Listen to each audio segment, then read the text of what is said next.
जी, सरकारी आटे की गैर मुनसिफाना तकसीम का धंधा कई दिनों से अपने पूरे जोबन पर है।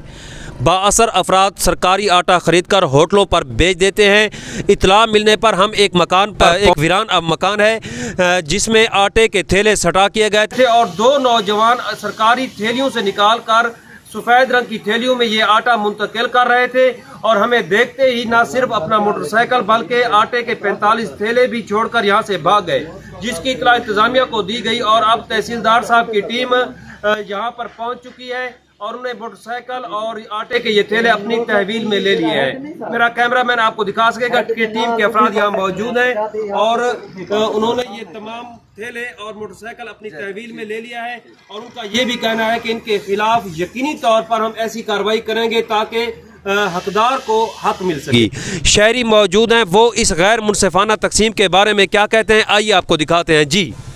ये सरासर जना ज्यादा थी नहीं पे क्योंकि लोग इतना जना आटा गिनन इधर ट्रालियां उतर देने खड़न उन्हें कटे रेले खड़न और उन्हें बाद जना हकदार ने कुछ चीज़ नहीं मिलती और उन्हें बाद जना स्टॉक इकट्ठा थिया पे और उन्हें बाद जना आटा देने होटल होते हैं।